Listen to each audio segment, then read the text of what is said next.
ക്രിസ്തുവിനായി, പ്രവർത്തിച്ചാൽ ക്രിസ്തുവിനായി, മരിച്ചാൽ ക്രിസ്തുവിനായി.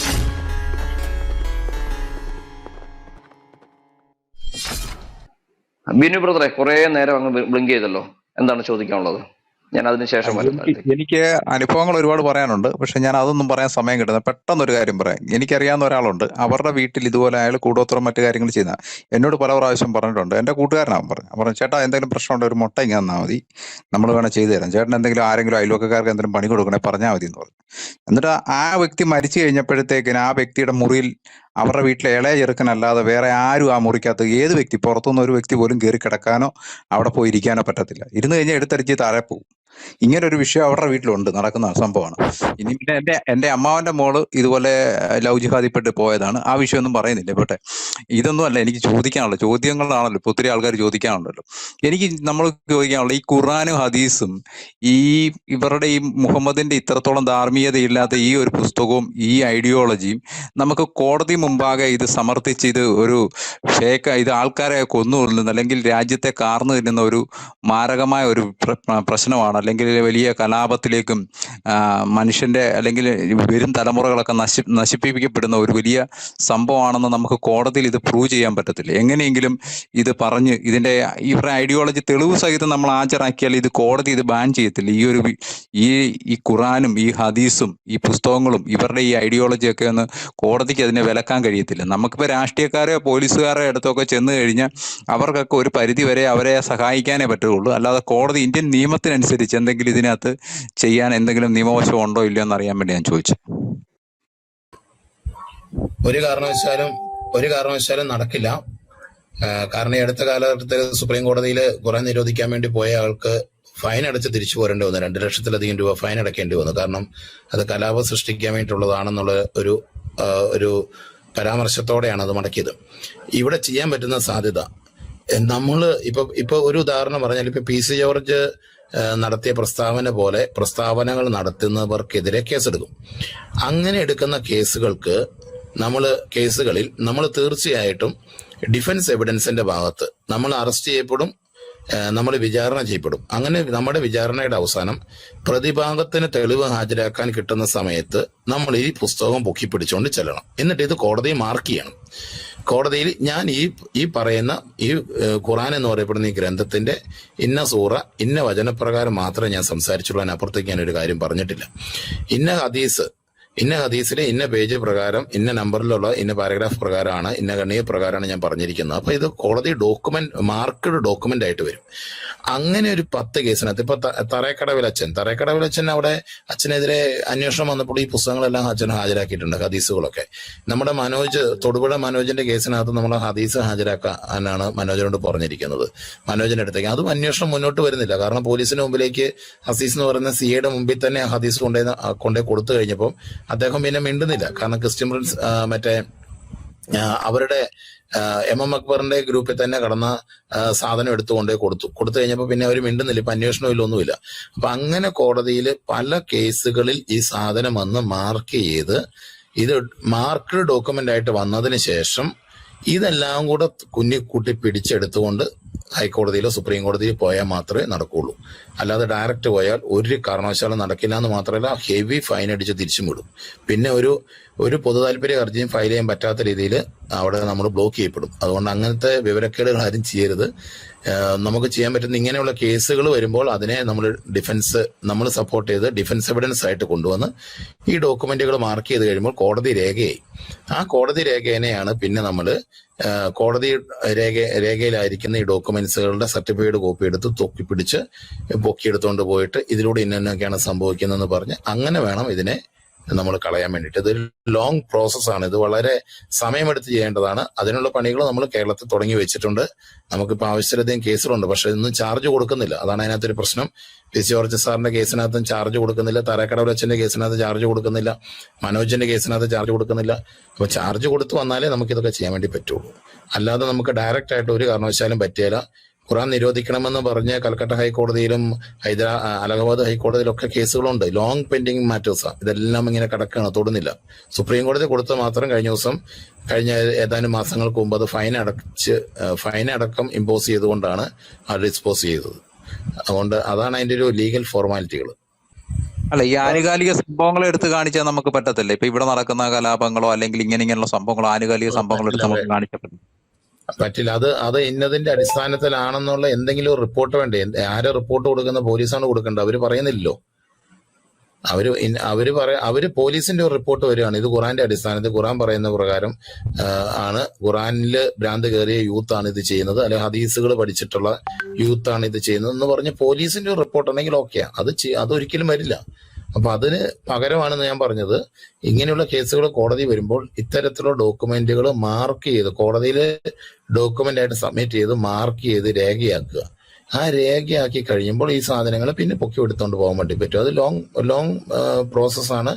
അങ്ങനെ നടക്കുള്ളൂ. അത് നമ്മളൊരു 5-8 വർഷം മുന്നേ വിചാരിച്ചായിരുന്നെങ്കിൽ ഇപ്പൊ അത് എളുപ്പമായാലും ഇപ്പൊ നമ്മൾ ശ്രമം തുടങ്ങിയിട്ടുണ്ട്. നമ്മൾ ഇനി കുറ്റപത്രമൊക്കെ കൊടുത്തു വരുമ്പോൾ 1-2 വർഷത്തിനുള്ളിൽ നമുക്ക് എന്തെങ്കിലും അവസരങ്ങൾ കിട്ടും.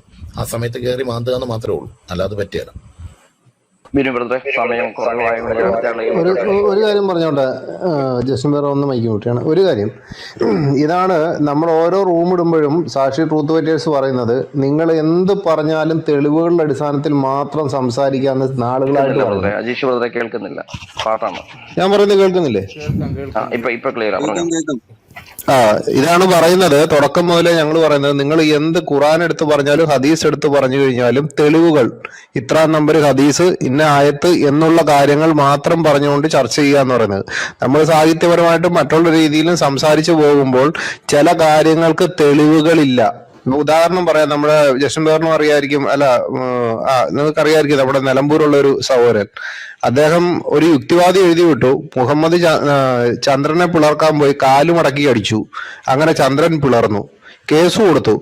ചന്ദ്രനെ പിളർത്തിയതിന്റെ തെളിവ് ഇവിടുന്ന് അയച്ചു കൊടുത്തു, പുള്ളി ബാക്കിയുള്ളതെല്ലാം എടുത്തു. പക്ഷെ അവിടെ ചോദിച്ച ചോദ്യം, കാല് മടക്കി അടിച്ചു എന്നുള്ളതിന്റെ തെളിവ് വരാനാണ് പറഞ്ഞത്. അതുണ്ടോ നമ്മുടെ കയ്യില്? ഇല്ല. പുള്ളി കേസിൽ പെടുകയും ചെയ്തു. SDPക്കാരനാണ് അവിടെ പരാതി കൊടുത്തത്. അതിപ്പോൾ നമ്മൾ പറയുന്നതിലും നമ്മൾ എഴുതിയിടുന്നതിലും നമ്മൾ സംസാരിക്കുന്നതിലും തെളിവുകൾ വെച്ചുകൊണ്ട് മാത്രം സംസാരിക്കുക. കാരണം കാല് മുടക്കി അടിച്ചിട്ടാണ് ഇത് തുറന്നതെന്ന് പറഞ്ഞാൽ അതുണ്ടായിരുന്നേ കുഴപ്പമില്ലായിരുന്നു, പക്ഷെ ഇപ്പൊ കേസിലാണ് എന്ന് പറഞ്ഞ പോലാണ് ആദ്യം മുതൽ. ഇപ്പൊ ജസ്റ്റിൻ ബാബു പറഞ്ഞത് എല്ലാവരും ശ്രദ്ധിച്ചു കേട്ടല്ലോ. എന്ത് പറഞ്ഞാലും എവിടെ നമ്മൾ ചർച്ചയ്ക്ക് കയറിയിരുന്നെന്ന് പറഞ്ഞാലും വ്യക്തമായ ഹദീസ് ഇത്ര, ആയത്ത് നമ്പർ ഇത്ര എന്നുള്ള കാര്യങ്ങൾ പറഞ്ഞു മുമ്പോട്ട് പോയി കഴിഞ്ഞാൽ നമ്മളിപ്പോ ഈ പറഞ്ഞ കാര്യത്തിന്മേൽ വരും കാലങ്ങളിൽ പ്രയോജനം ഉണ്ടാകും. താങ്ക് യു അജീഷ് ബ്രദറെ. ഞാൻ പ്രിൻസിലേക്ക് ഒന്ന് പോവാ. ഈ താഴെ കമന്റ് ഇടുന്ന ലോറൻസ് ക്രിസ്ത്യൻ, താങ്കളൊന്ന് മേളിലോട്ട് കയറി വരും. എങ്ങനെ വരാനാ? സ്വന്തം സഹോദരന്മാർക്ക് തോക്കിന് വേണ്ടി കാശ് പിടിക്കുന്ന ഒരു മിനിറ്റ് അങ്ങനെ കയറില്ല. പുള്ളിക്കാരൻ വരുവാണെങ്കിൽ വരട്ടെ, അത്രേ ഉള്ളൂ. നമ്മൾ അദ്ദേഹത്തെ പ്രൊവോക്ക് ചെയ്ത്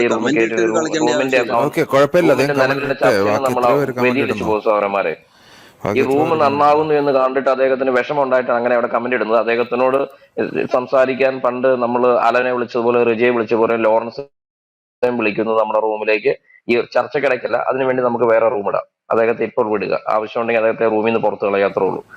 ഓക്കെ, നമുക്ക് അടുത്ത ആളിലേക്ക് ഒന്ന് പോകണം സൗരന്മാരെ. നമുക്കിത് ഒത്തിരി 2 മണി ഇരിക്കാൻ പറ്റില്ല. അത് ഞാൻ ഈ മുകളിൽ തൊട്ട് തീർത്ത് വരുവാണ്. അതുകൊണ്ട് അതിന് ഇടയ്ക്ക് കയറി ചോദിച്ച ആളുകൾ പലരുണ്ട്, അവരെ കാണുന്നുണ്ട്. ഞാൻ കെവിൻ ബ്രദർ ആദ്യം ഒന്ന് ബ്ലിങ്ക് ചെയ്തിട്ട് അദ്ദേഹം പുറത്ത് പോയിട്ട് കയറി വന്നത്. കെവിൻ ബ്രദർ അന്നേരം മൈക്ക് ബ്ലിങ്ക് ചെയ്യുന്നില്ല. ലീസ് സംസാരിച്ച് ബ്ലിങ്ക് ചെയ്ത് എന്തിനാന്ന് പറയൂ. കേൾക്കുന്നുണ്ടോ? കേൾക്കുന്നു, പറയൂ. ഓക്കെ, ഞാൻ 2-3 കാര്യങ്ങളാണ് ഞാൻ പറഞ്ഞത്. ഒന്ന്, ജസ്റ്റിൻ ബ്രദർ ഇതിന്റെ സിംറ്റംസിനെ കുറിച്ച് പറഞ്ഞിരുന്നു. അപ്പൊ അതിനകത്തൊരു ലവ് ജിഹാദിൽ പെട്ട് കഴിയുമ്പോഴുള്ള സിംറ്റംസിനെ കുറിച്ച് അതില് പ്രധാനപ്പെട്ട ഒരു കാര്യം അദ്ദേഹം വിട്ടുപോയതാന്ന് എനിക്ക് തോന്നുന്നു. ഒരു കാര്യം, അത് നിങ്ങളുടെ മകളായിക്കോട്ടെ, പെങ്ങളായിക്കോട്ടെ, ഭാര്യ ആയിക്കോട്ടെ, പൊട്ട് തൊടുന്ന പെൺകുട്ടി, അവൾ ഹിന്ദു ആകട്ടെ ക്രിസ്ത്യാനി ആകട്ടെ, എന്ന് പൊട്ട് തൊടുന്നത് ഒഴിവാക്കുന്നോ അതിന്റെ അർത്ഥം അവന്റെ വലയിൽ വീണു, മതത്തിൽ നിന്ന് വിമുഖത കാണിച്ചു തുടങ്ങി എന്നുള്ളതാണ് അതിന്റെ പ്രധാനപ്പെട്ട സിംറ്റം. ഈ ഒരു കാര്യം ശ്രദ്ധിക്കുക. അത് ക്രിസ്ത്യൻ പെൺകുട്ടികൾ പൊട്ട് തൊടുന്നവരുണ്ട്, ഹിന്ദുക്കൾ സ്ഥിരമായി തൊടാറുമുണ്ട്. അവരെന്ന് അത് തൊടുന്നില്ല എന്ന് അവരിൽ അങ്ങനെ നിങ്ങൾക്കൊരു തോന്നൽ ഉണ്ടാകുന്നോ സൂക്ഷിച്ചു കൊള്ളുക. അവന്റെ വലയിൽ വീണു, മതത്തിൽ നിങ്ങളുടെ മതത്തോട്, അത് ഹിന്ദു മതമാകട്ടെ ക്രിസ്ത്യൻ മതമാകട്ടെ, അതിനോട് വിമുഖത കാണിച്ചു തുടങ്ങി എന്നുള്ളതാണ് അതിന്റെ അർത്ഥം. അതുപോലെ തന്നെ ഇത്തരം കേസുകൾ പിടിക്കപ്പെടുമ്പോൾ നിങ്ങളുടെ വീടുകളിൽ ആദ്യം ചെയ്യേണ്ടത്, ഇങ്ങനൊരു കേസ് ഇത് കേട്ടാൽ ഇവൻ ഗിഫ്റ്റായിട്ട്, അല്ലെ ഇവളുടെ കൂട്ടുകാരിയായിട്ടുള്ള മുസ്ലിം പെൺകുട്ടി ഗിഫ്റ്റായിട്ട് കൊടുത്തിട്ടുള്ള ഒരു പേനയാകട്ടെ, ഒരു ക്ലിപ്പ് ആവട്ടെ, അല്ലെങ്കിൽ ഒരു ഷാളാവട്ടെ, എന്തുണ്ടെങ്കിലും അത് അവിടുന്ന് എടുത്ത് കത്തിച്ച് കളയുക എന്നുള്ളതാണ്. പിന്നെ ആ ഒരു കാര്യം. പിന്നെ മറ്റൊരു കാര്യം, ഇപ്പോൾ നേരത്തെ അബ്ബാസ് സിസ്റ്റർ ആണ് സൂചിപ്പിച്ചെന്ന് തോന്നുന്നു, എങ്ങനെയാണ് ഈ അപ്പൊ അതിനെക്കുറിച്ച് പെൺകുട്ടികളുടെ വിവാഹപ്രായത്തെ കുറിച്ച് പറയുകയുണ്ടായി. അപ്പൊ അതിനകത്തൊരു മറ്റൊരു കാര്യം ജസ്റ്റിൻ ബ്രദർ സൂചിപ്പിച്ചു, പെൺകുട്ടികൾ മെൻസസ് ആകുന്ന പ്രായം പണ്ട് പോലെ അല്ല. ഇപ്പം നമ്മൾ ഈ ബോയിലർ ചിക്കനൊക്കെ കൊടുക്കുന്നത് കൊണ്ട് ചിക്കനകത്ത് പെട്ടെന്ന് വളരാനുള്ള ആ ഒരു കെമിക്കൽസ് ഒക്കെ കയറുന്നതുകൊണ്ട് പെൺകുട്ടികൾ പെട്ടെന്ന് മെൻസസ് ആകും. പക്ഷെ പണ്ട് സംഭവിക്കാത്ത ഒരു കാര്യം ഇപ്പോൾ സംഭവിക്കുന്നുണ്ട്. അവരുടെ ശരീരത്ത് വേസ്റ്റ് എനർജി സ്റ്റോർ ചെയ്യപ്പെടുകയാണ്. അതായത് പണ്ട് നമ്മളെ വൈകുന്നേരം 6 മണിയാകുമ്പോൾ സന്ധ്യാപ്രാർത്ഥനയ്ക്കോ അല്ലെങ്കിൽ നാമം ജപിക്കാനോ ഒക്കെ പുറത്തുനിന്ന് പറമ്പിൽ നമ്മളെ അടിച്ചാണ് കയറ്റുന്നത്. ഇപ്പോൾ ഒരു 8ാം ക്ലാസ് വരെയൊക്കെ ആയാൽ തന്നെയും പെൺകുട്ടികളെയൊക്കെ അടിച്ചാണ് മേലോട്ട് കയറ്റുന്നത്. അപ്പോൾ അതിനുശേഷം കുളിപ്പിച്ച് അവരെ നാമം ജപിക്കാനും ഹോംവർക്ക് ചെയ്യാനൊക്കെ ഇരുത്തുന്നു. ഇന്ന് അതേസമയം അന്ന് പറമ്പിൽ കളിക്കുക, അങ്ങനെ ഒരു ഗെയിം, അങ്ങനെ ശരീരം ഇളകിയുള്ള കളി ഇന്നില്ല. അതിന്റെ അർത്ഥം അത് ആൺകുട്ടികളിലായാലും പെൺകുട്ടികളിലായാലും വേസ്റ്റ് എനർജി ഉണ്ടാകുകയാണ്. ഈ വേസ്റ്റ് എനർജിയാണ് സെക്സൽ ഇതിലേക്ക് മാറുന്നത്.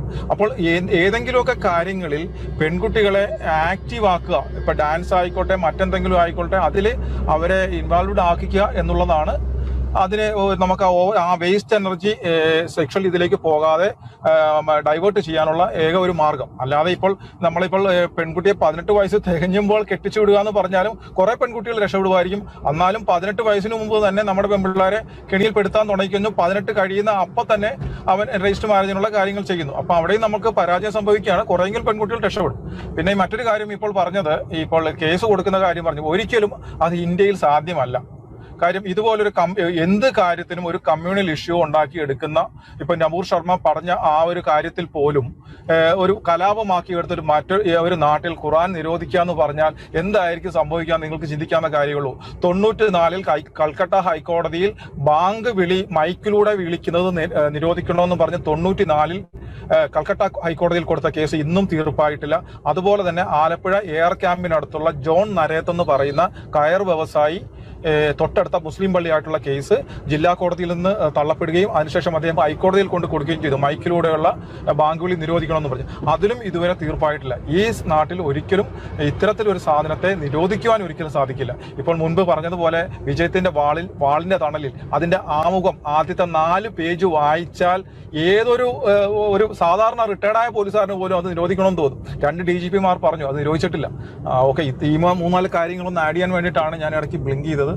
Okay continue. Thank you Kevin ബ്രദറെ. ഞാൻ ഷിൻഡോ അച്ഛൻ 2 പ്രാവശ്യം ബ്ലിങ്ക് ചെയ്യുന്നു. അദ്ദേഹത്തിലേക്ക് പോയിട്ട് വരാം. ഷിൻഡോ അച്ഛൻ കേൾക്കുന്നുണ്ടോ? കേൾക്കുന്നുണ്ട്. ഞാൻ കെവിൻ ബ്രദർ അദ്ദേഹത്തിന്റെ ജീവിത സാക്ഷ്യം നമ്മളോട് വന്ന് പറഞ്ഞു. ഞാനും ഇത് നേരിട്ട് കേട്ടിട്ടുണ്ട്. അപ്പൊ എനിക്ക് അദ്ദേഹത്തിനോട് ഒത്തിരി അഭിനന്ദനങ്ങൾ അറിയിക്കുന്നു. അദ്ദേഹം എൻ്റെ ഏറ്റവും നല്ലൊരു സുഹൃത്താണ്. ജസ്റ്റിൻ ബ്രദർ, നമ്മൾ നേരത്തെ സംസാരിച്ചിട്ടുണ്ട്. ഇന്ന് താങ്കൾ പറഞ്ഞ അനുഭവങ്ങൾ കേട്ടപ്പോൾ ഞാനൊരു വളരെ സെൻസിറ്റീവ് ആയിട്ടുള്ള ഒരു മനുഷ്യനാണ്. എനിക്കും ഭയങ്കര സങ്കടം തോന്നി. ഞാനത് കേട്ടുകൊണ്ടിരിക്കുമ്പോൾ തന്നെ എൻ്റെ കണ്ണിൽ നിന്ന് വെള്ളം വരുന്നുണ്ടായിരുന്നു. അത്രയ്ക്ക് ഭയാനകമായ സംഭവങ്ങൾ നമ്മുടെ കുട്ടികൾക്ക് അനുഭവിക്കേണ്ട വരുന്ന കേൾക്കുമ്പോൾ ഒത്തിരി സങ്കടം തോന്നുന്നു. അവരെല്ലാം യേശുവിൻ്റെ നാമത്തിൽ യേശുവിലേക്ക് സമർപ്പിച്ചുകൊണ്ട് ഞാൻ പ്രാർത്ഥിക്കും. തീർച്ചയായിട്ടും സ്ഥിരമായിട്ട് ഞാൻ ഈ ലവ് ജിഹാദിൻ്റെ വിക്ടിംസിന് വേണ്ടി പ്രാർത്ഥിക്കുന്ന ഒരു വ്യക്തി കൂടിയാണ്. എനിക്കതിൽ ഒത്തിരി സ്നേഹത്തോടെ ഞാൻ എപ്പോഴും എൻ്റെ വിശുദ്ധ കുർബാനകളിൽ ഞാൻ സമർപ്പിച്ച് പ്രാർത്ഥിക്കാറുണ്ട്. ഞാൻ 2 ചോദ്യങ്ങൾ താങ്കളോട് ചോദിക്കാൻ ആഗ്രഹമുണ്ട്. ഒന്നാമത്തെ ചോദ്യം ഇതാണ്. അതായത് ഈ നമ്മളെപ്പോഴും പറയുന്ന കേട്ടിട്ടുണ്ട്, ഈ ലവ് ജിഹാദ് എന്ന് വെച്ചിട്ടുണ്ടെങ്കിൽ അതൊരു ഡിക്റ്റമാണ്. അതായത് അതിനൊരു പ്രത്യേക പ്രോസസ്സുണ്ട്. ഈ പ്രോസസ്സിൽ കൂടെ തന്നെയാണ് ഈ ലവ് ജിഹാദ് എപ്പോഴും നടക്കുന്നത് എന്നുള്ളൊരു കാര്യം ഞാൻ എപ്പോഴും പറഞ്ഞു കേട്ടിട്ടുണ്ട്. എൻ്റെ വ്യക്തിപരമായ അനുഭവത്തിലും ഞാൻ ഏകദേശം ഒരു 86-90ഓളം കേസുകൾ കടന്നുപോയ ഒരു സ്ഥാപനത്തിൽ, ഒരു റീഹാബിലിറ്റേഷൻ സെന്ററിൽ അവരുടെ കൂടെ സംസാരിച്ച സമയത്തും എനിക്ക് മനസ്സിലായത് ഇതിനെല്ലാം ഒരു കോമൺ ഫോർമാറ്റ് ഉണ്ടെന്ന് മനസ്സിലായി. ഈ ക്ലബ് ഹൗസിൽ പലപ്പോഴും ഞങ്ങളൊക്കെ സംസാരിച്ച സമയത്ത്, പലരും സംസാരിക്കുന്ന സമയത്ത് ഈ ഫോർമാറ്റിനെ കുറിച്ച് പറയുന്നുണ്ട്. അപ്പൊ താങ്കളുടെ അനുഭവത്തിൽ അങ്ങനെ ഒരു കോമൺ ഫോർമാറ്റ് ഉണ്ടോ? ഈ ലവ് ജിഹാദ് നടത്തുന്ന ആൾക്കാർ, അതിലെ വില്ലനായിട്ടുള്ള ആൾക്ക് ഒരു ഫോർമേഷൻ കിട്ടിയിട്ടുണ്ടോ എന്നുള്ളൊരു കാര്യം അറിയാൻ ആഗ്രഹിക്കുന്നു. അതിനുശേഷം ഒരു ചോദ്യം കൂടി എനിക്ക് താങ്കളോടുണ്ട്. Thank you. തീർച്ചയായിട്ടും ഈ മദ്രസ വിദ്യാഭ്യാസമായിട്ട് ബന്ധപ്പെട്ട് പോകുന്ന എല്ലാ കുട്ടികൾക്കും ഇത് ഈ മേഖലയിൽ ഫോർമേഷൻ ഉണ്ട് എന്ന് നമുക്ക് ഉറപ്പിക്കേണ്ടതുണ്ട്. കാരണം ഇങ്ങനെയുള്ള കേസുകളിൽ നമ്മൾ കാണുന്നത് മോഡസ് ഓപ്പറാൻഡിയും മെത്തഡോളജിയും വ്യത്യസ്തമാണെങ്കിലും ഇവരുടെ കോമൺ സ്ട്രാറ്റജി സെയിം ആണ്. മോഡസ് ഓപ്പറാൻഡി ഓരോ കേസുകളും വ്യത്യസ്തമായിരിക്കും. അവരുടെ മെത്തഡോളജിയും ഓരോ കേസിനകത്ത് ഡിപ്പെൻസ് ആയിരിക്കും. അതേസമയം കൃത്യമായ ഒരു ഫോർമുല നമുക്ക് ഇതിനകത്ത് കാണാൻ വേണ്ടി സാധിക്കും. അത് എൻ്റെ ഒരു ബോധ്യം അനുസരിച്ച് ഞാൻ നമ്മൾ കണ്ടുമുട്ടുന്ന കുട്ടികളിൽ കാണുന്ന ഒരു രീതി വെച്ചിട്ട് ഏറ്റവും ആദ്യം സ്വാഭാവികമായ പ്രണയത്തിലേക്ക് ഇവരെ നയിക്കുന്നു. ആ പ്രണയത്തിൽ വന്നു കഴിഞ്ഞുകൊണ്ട് ശാരീരിക ബന്ധത്തിലേക്ക് ഇവരെ വീഴിക്കുന്നു. ആ ശാരീരിക ബന്ധത്തിൽ വീണ് കഴിഞ്ഞ് ആ ശാരീരിക ബന്ധത്തിന്റെ അതിന്റെ ഏറ്റവും വലിയ മൂർധന്യത്തിൽ നിൽക്കുമ്പോൾ ഇവന്മാർ അകൽച്ച കാണിക്കുന്നു. അകൽച്ച കാണിക്കുമ്പോൾ ഇവിടെ നമ്മുടെ ക്രിസ്ത്യൻ മോറൽ തിയോളജിയിൽ നമ്മൾ പഠിപ്പിക്കുന്ന ആ 6-ാം പ്രമാണം അല്ലെങ്കിൽ എന്താണ് വ്യഭിചാര എന്ന ഇതിനകത്ത് നിർവചനത്തിനകത്ത് പെടുന്ന കുഞ്ഞുങ്ങൾ അതിൽ നിന്ന് രക്ഷപ്പെടാനും അതിലൂടെ ഉണ്ടാകുന്ന പാപവും ശാപവും എല്ലാം മറന്നേക്കാനും വീണ്ടും അവന്റെ കൂടെ ജീവിക്കാൻ ആഗ്രഹിച്ച് അവനോട് ഒന്നാകാൻ വീണ്ടും ആഗ്രഹിക്കുന്നു. അപ്പോൾ ഇവൻ ഓട്ടോമാറ്റിക്കലി ഇവിടെ നിന്ന് അകന്നിട്ടുണ്ടാവും. അത് ഒരു നാടകീയമായ അകൽച്ച ഉണ്ടാവും. ആ അകൽച്ച കുറയ്ക്കാൻ വേണ്ടി വീണ്ടും കൂട്ടുകാർ ദേവദൂതന്മാരെ പോലെ പ്രത്യക്ഷപ്പെടുന്നു. ആ കൂട്ടുകാർ മുഖേന അവൻ ഇവരുടെ മുമ്പിലേക്ക് വന്നു കഴിയുമ്പോൾ അടുത്ത ഡിമാൻഡ് വെക്കുന്നത് നിന്റെ വിവാഹക്കാര്യം സംസാരിച്ചു വീട്ടില്, അത് നീ നിസ്കരിക്കണം, മതം മാറണം എന്നൊക്കെയാണ് അടുത്ത ഡിമാൻഡ്. അപ്പൊ നമ്മുടെ കുഞ്ഞുങ്ങൾ ഒരിക്കലും തയ്യാറാവാതെ വരുമ്പോൾ വീണ്ടും അവൻ അകൽച്ച കാണിക്കുന്നു. ഈ കുഞ്ഞിന് നല്ല നഷ്ടപ്പെട്ടു. ഈ കുഞ്ഞുങ്ങൾ വീണ്ടും അവൻ പറയുന്ന അവസ്ഥകളിലേക്ക് പോവുകയാണ്. എന്ത് കോംപ്രമൈസിനും തയ്യാറായിട്ട് പോവുകയാണ്. ഈ അവസരമാണ് അവരവരുടെ മതത്തെ ഇവിടെ കയറ്റുന്നത്. അതുവരെ നല്ലൊരു ശതമാനം കേസിനകത്തും മതത്തെ കയറ്റിയില്ല. അതിലുപരി ഇവർ ഈ ഫസ്റ്റ് കിസ്സിങ് അല്ലെങ്കിൽ ഒരു ടച്ചിങ് ഒന്ന് വട്ടം കയറി പിടിക്കുന്നു, അല്ലെങ്കിൽ ഒന്ന് ലിപ് ലോക്ക് ചെയ്യുന്നു, ഒരു ഉമ്മ കൊടുക്കുന്ന സമയം തൊട്ട് ഇവരുടെ കൂട്ടുകാർ മുഖേന ഇവർ സംഘടിപ്പിച്ച് വെക്കുന്ന ഇവരുടെ ഫോട്ടോസ്, അതും ഉപയോഗിച്ചുള്ള ബ്ലാക്ക്മെയിൽ, ഇത് രണ്ടും ഈ സംഭവങ്ങളെല്ലാം പൊതുവെ കോമൺ ആണ്. വളരെ കോമൺ ആയിട്ടുള്ള ഒരു അവരുടെ ഒരു മെത്തേഡാണ് ഈ ഇത്രയും സംഭവങ്ങൾ. പിന്നെയുള്ളതാണ് വ്യത്യസ്തമായിട്ട് വരും ഓരോ സാഹചര്യങ്ങൾ. ചിലതിനകത്ത് അവർ വിജയിക്കും, ചിലതിനകത്ത് അവർ പരാജയപ്പെടും. ഇപ്പൊ ഈ ആലുവയിലെ ഒരു പാസ്റ്ററുടെ മോള് സൂയിസൈഡ് ചെയ്യാനിടയായ കാരണം ഇതേപോലെയാണ്. അവസാന നിമിഷം അവൻ മതം മാറാൻ വേണ്ടി അവളോട് പറഞ്ഞു. അവൾക്ക് ചിന്തിക്കാൻ പറ്റില്ല. അന്ന് വരെ, അതായത് ഇവളുടെ ശരീരം ഇവന് കൊടുത്തോണ്ടിരുന്ന ഓരോ ദിവസവും അവളോട് അവൻ പറഞ്ഞുകൊണ്ടിരുന്നത്, നീ മതം മാറേണ്ട, നീ നിന്റെ വിശ്വാസം ജീവിച്ചു, എനിക്ക് എന്റെ വിശ്വാസം മതി, എനിക്ക് മതമില്ലാത്തവനാ, നമ്മളെല്ലാം ഈ ലോകത്ത് ജീവിക്കുന്നവരല്ലേ, സാമൂഹ്യ ജീവികളല്ലേ എന്നൊക്കെ പറഞ്ഞുകൊണ്ടിരുന്നവൻ പെട്ടെന്നൊരു സുപ്രഭാതത്തിൽ വന്നിട്ട് അവളോട് മതം മാറാൻ പറയുന്നു. അവൾക്ക് പിടിച്ചു നിൽക്കാൻ വേണ്ടി പറ്റില്ല, താൻ ഗർഭിണിയാണോ എന്നൊരു സംശയം. അവിടുന്നെല്ലാം ഉണ്ടായ ഒരു ഭീതിതമായ അവസ്ഥയിലാണ് ആ ഒരു പെൺകുട്ടി സൂയിസൈഡ് ചെയ്യുന്നത്. ആ കേസ് പോലും തേഞ്ഞു മാഞ്ഞു പോയി. കാരണം വീട്ടുകാർ ഒരു കാരണവശാലും മുന്നോട്ട് വരുന്നില്ല കേസ് കൊടുക്കാൻ വേണ്ടിയിട്ട്. അവരൊരിക്കലും കൊച്ചിന്റെ പേര് പുറത്തറിയരുതെന്ന് പറയുന്നു.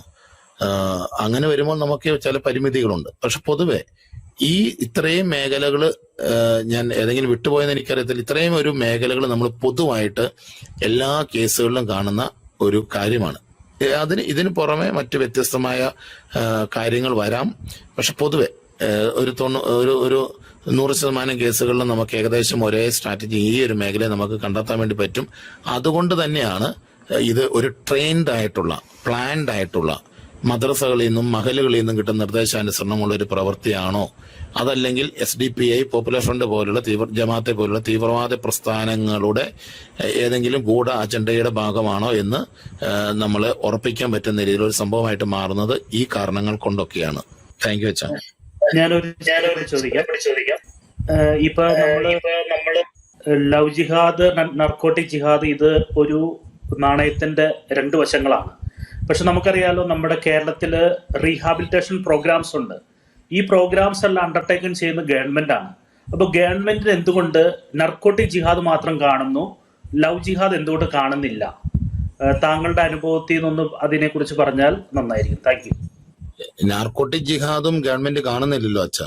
അതായത് നാർക്കോട്ടിക് ജിഹാദോ ലവ് ജിഹാദോ ഉണ്ടെന്ന് സമ്മതിക്കേണ്ട ഒരു അവസ്ഥ വന്നാൽ ഇവിടുത്തെ ഗവൺമെന്റിന്റെ എക്സിസ്റ്റൻസ് പോയില്ലേ, അസ്തിത്വം പോയില്ലേ, അവർക്ക് നിലനിൽക്കാൻ പറ്റില്ലല്ലോ. പിന്നെ അവര് ഇപ്പോഴും പറയുന്നില്ല. ഇപ്പൊ MV ഗോവിന്ദൻ ഈ ഇടയ്ക്ക് കഴിഞ്ഞ ദിവസങ്ങളിലൊക്കെ പറഞ്ഞെങ്കിലും, നാർക്കോട്ടിക്സിനെ പറ്റി പറഞ്ഞു, കേരളത്തിലെ യുവജനങ്ങൾ മുഴുവൻ ഇതിനകത്താണെന്ന് പറയുന്നുണ്ടെങ്കിലും ഇത് ആരാണ് ഉപയോഗിക്കുന്നത്, എവിടുന്നാണ് വരുന്നത്, ആർക്ക് വേണ്ടിയാണെന്ന് അദ്ദേഹം പറയുന്നില്ല.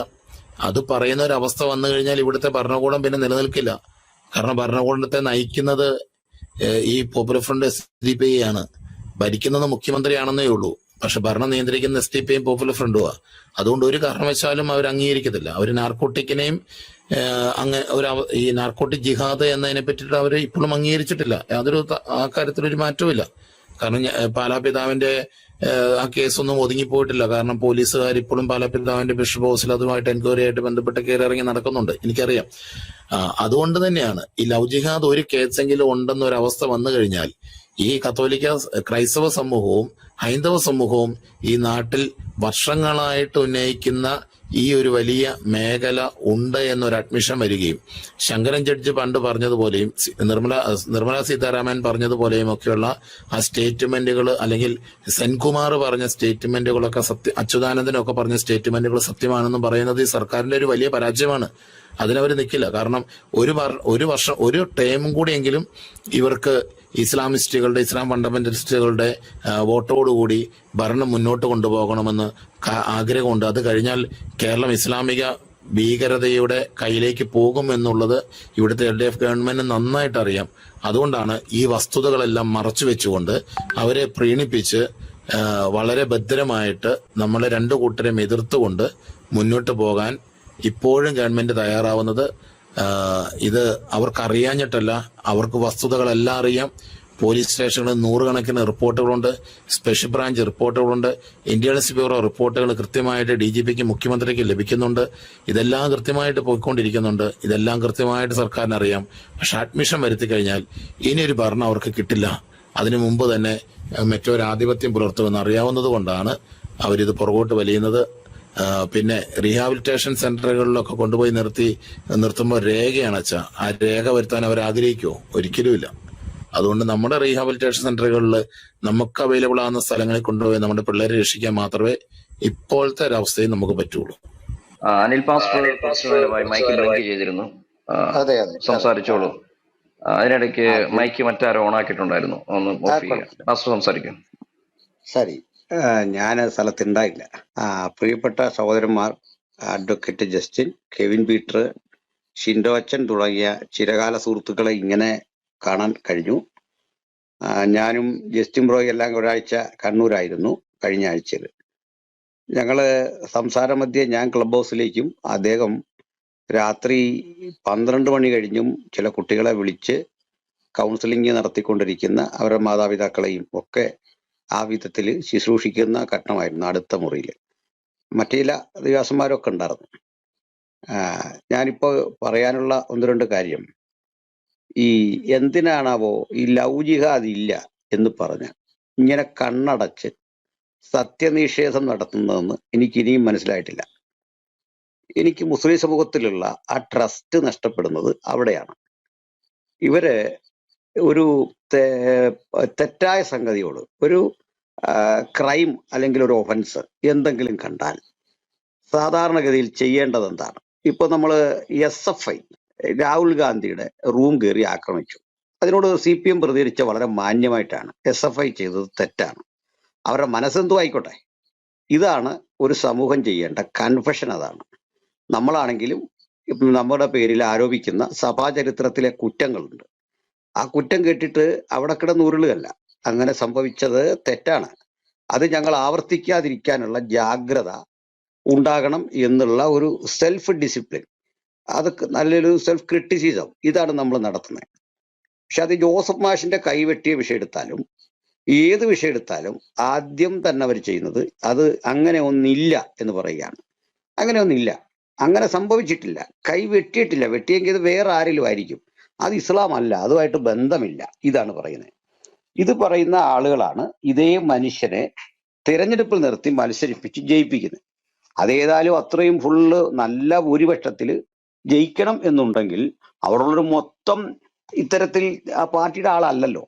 അപ്പൊ ഈ വ്യഗ്രത, ഇന്ന് ആ വെട്ടിയ കക്ഷികളുടെ ഒക്കെ സാമ്പത്തിക നിലയും അവരുടെ ജീവിതാവസ്ഥയൊക്കെ പഠിക്കേണ്ടതാണ്.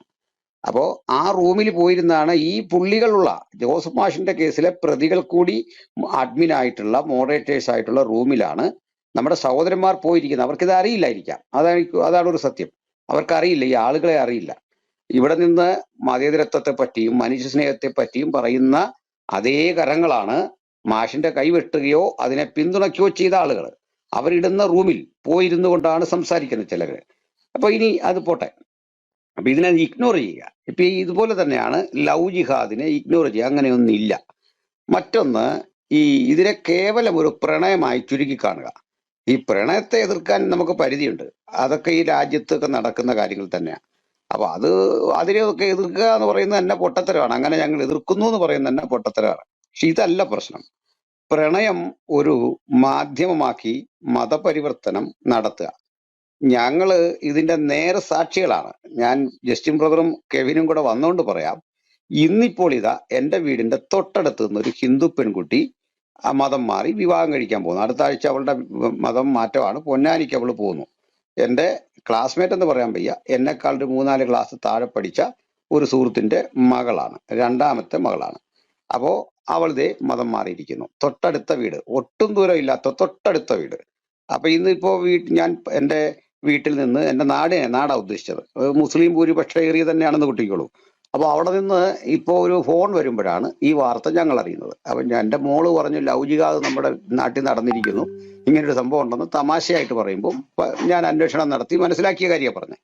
പക്ഷെ ഇതും കണ്ണടച്ചങ്ങളെ എന്റെ കൺമുമ്പിൽ നടക്കുന്ന ഒരു കാര്യമാണ്. പക്ഷേ മുസ്ലിം സുഹൃത്തുക്കളോട് സംസാരിച്ചാൽ, അല്ലെ അവരെ പിന്തുണയ്ക്കുന്ന അലൻസാർ ആകട്ടെ മറ്റേതൊരാളാകട്ടെ, അവരും വന്നിട്ട് ഇതിനെ പറയാ, അലൻസാറിന്റെ ശൈലി പറയുന്നത് അത് എന്റെ വിഷയമല്ല, അല്ലെങ്കിൽ അത് ഉത്തരവാദിത്തപ്പെട്ടവരോട് ചോദിക്കുക, ഞാൻ അത് പറയാൻ ആളല്ല, അതങ്ങ് അങ്ങനെ അങ്ങ് വിടും. പക്ഷെ വേറെന്തൊക്കെയോ അദ്ദേഹം നമുക്കെതിരെ പറയുകയും ചെയ്യും.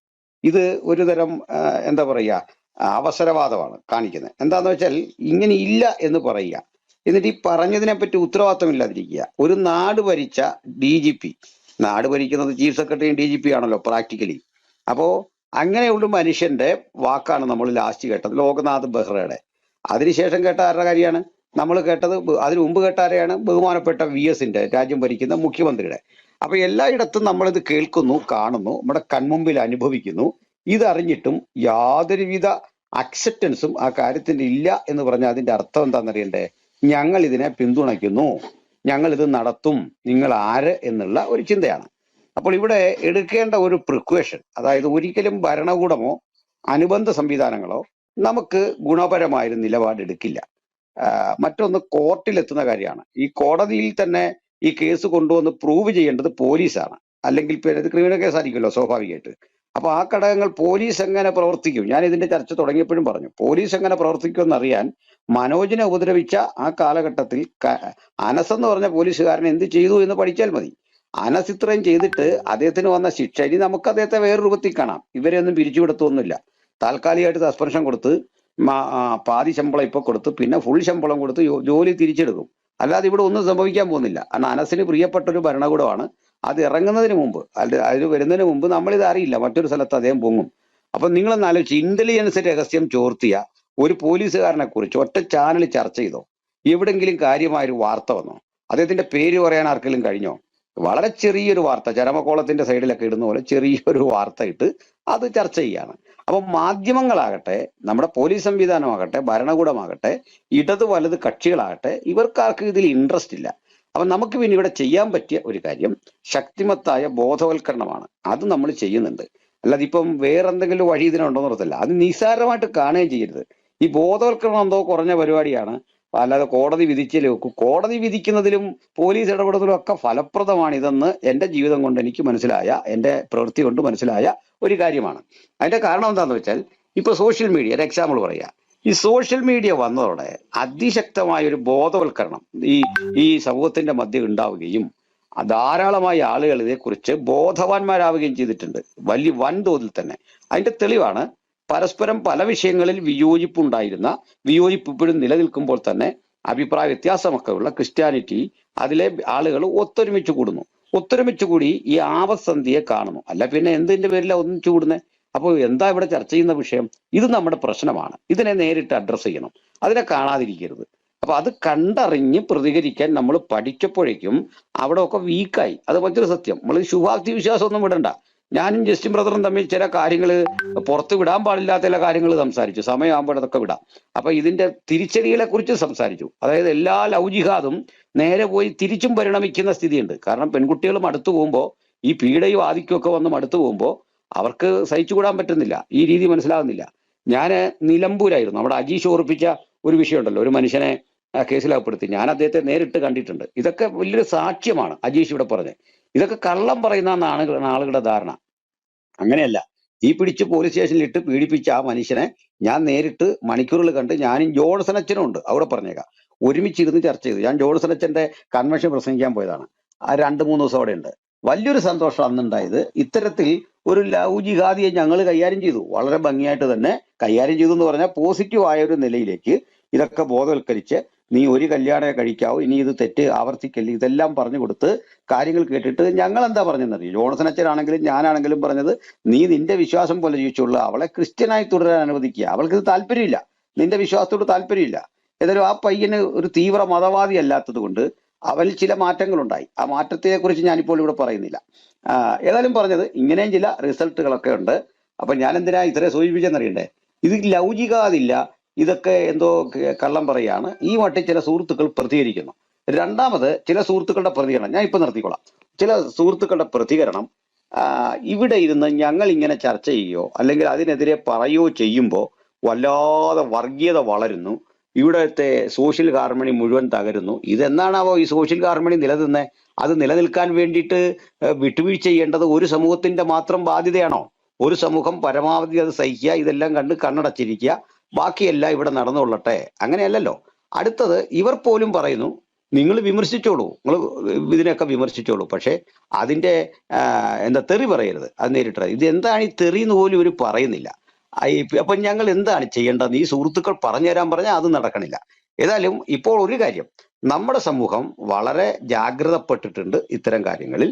അപ്പോൾ തന്നെ ഒറ്റപ്പെട്ട സംഭവങ്ങൾ നടക്കുന്നു. ഇപ്പൊ ഞാൻ റിപ്പോർട്ട് ചെയ്തൊരു വിഷയം ഒരു ഹിന്ദു കുടുംബത്തിൽ സംഭവിച്ച കാര്യമാണ്. അവര് അതിനെ എങ്ങനെ നോക്കിക്കാണുമെന്ന് എനിക്കറിയില്ല. ഏതായാലും ഈ ഒരു വസ്തുതകൾ പഠിച്ച ഒരാൾക്ക് തൻ്റെ മക്കളെ ഇത്രയും ഭീകരമായ ഒരു മതബോധത്തിലേക്ക് തള്ളിയിടാൻ കഴിയില്ല.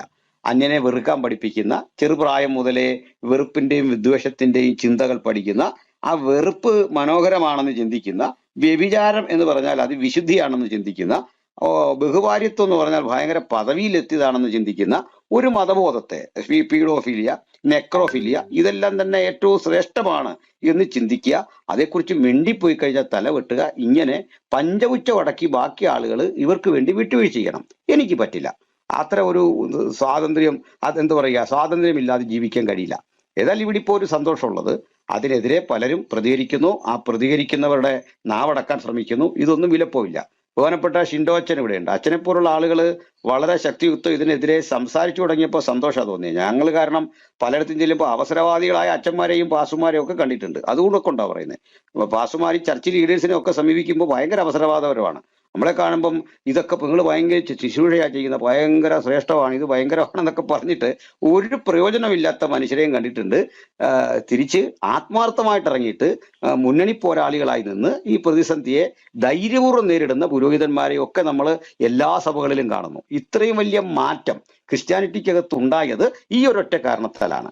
പ്രിയപ്പെട്ടവരെ, എൻ്റെ പേഴ്സണലായ ഒരു കാര്യം കൂടി പറയാം.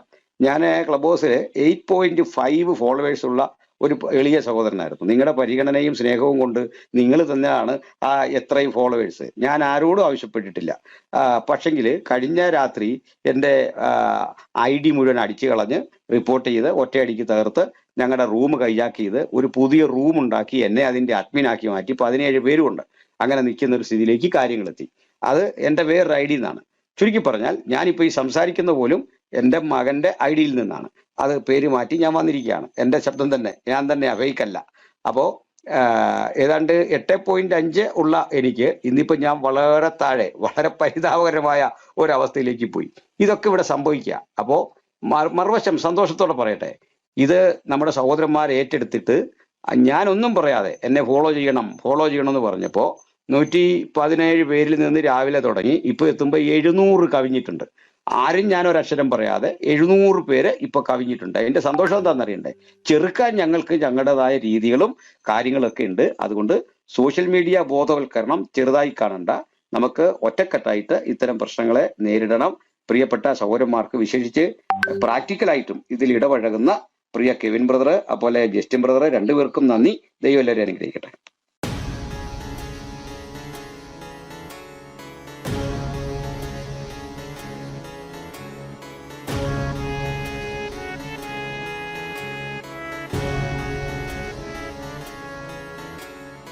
ജീവിച്ചാൽ ക്രിസ്തുവിനായി, പ്രവർത്തിച്ചാൽ ക്രിസ്തുവിനായി, മരിച്ചാൽ ക്രിസ്തുവിനായി.